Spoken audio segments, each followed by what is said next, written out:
So, like I was saying, is that being that we looking at creation and we can experience creation every day, every night, there's no way that no one could say that they don't know God, that God does not exist, that they don't have a relationship with his son Jesus.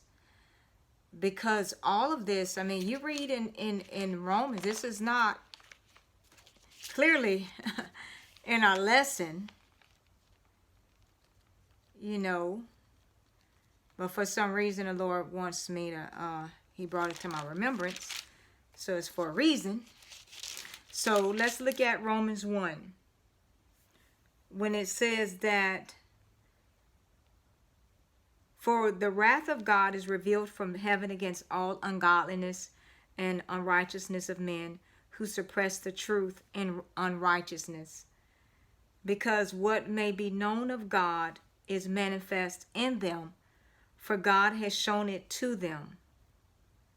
For since the creation of the world, his invisible attributes are clearly seen, being understood by the things that are made, even his eternal power and Godhead, so that they are without excuse. Because although they knew God, they did not glorify him as God, nor were thankful, but became futile in their thoughts, and their foolish hearts were darkened. And so there it is right there. Since the creation of the world, his invisible attributes are clearly seen, and we have no excuse. Because just looking at a tree, just looking at some grass, just looking at the clouds, the stars, the moon, the sun, the entire universe,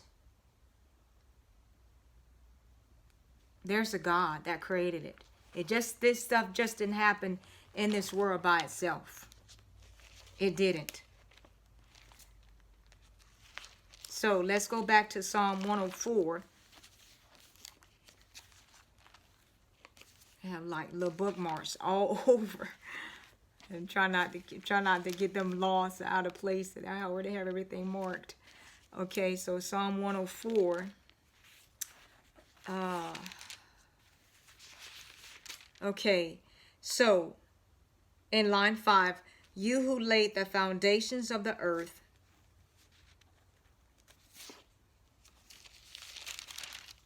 so that it should not be moved forever. You covered it with the deep as with a garment. The water stood above the mountains.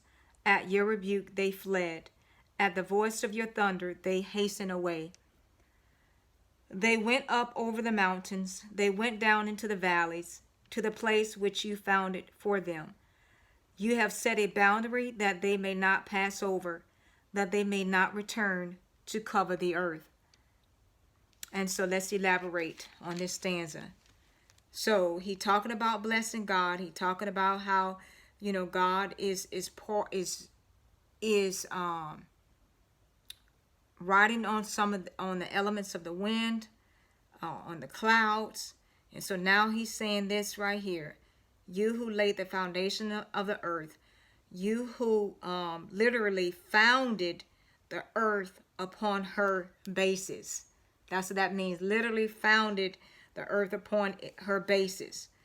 All right. So we're on, you know that how the world is rotating on an axis. Glory to God. So God did that. He laid the foundations of the earth so that it should not be moved forever. And it can't be. You covered, and only God can move it. Because he said, even Jesus has said that what? Heaven and earth shall pass away, but the word of God should stand forever. And so if it's going to be moved, the Creator is going to move it. It's not just going to be moved by itself. Like I said before, that the creation cannot destroy the Creator. The Creator can destroy the creation. So line 6, you covered it with the deep as with a garment. So now he's saying he covered the earth. So you covered it with the deep as with a garment. So God dressed up the earth. This is powerful. Let's look at Genesis 1:6. Genesis 1:6. You know we couldn't talk about creation without going to Genesis, huh? Then God said, let there be a firmament or an expanse in the midst of the waters, and let it divide the waters from the waters.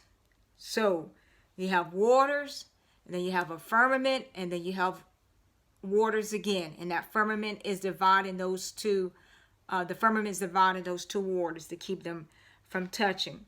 And then it said that in 7, thus God made the firmament and divided the waters which were under the firmament from the waters which were above the firmament.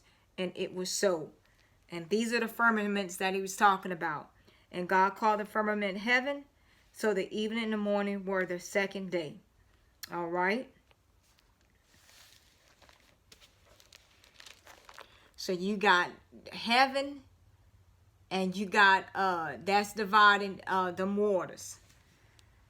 Oh, that's the boy that just blowing my mind. It's blowing my mind. Okay, let me see you in the next segment. It's blowing my mind.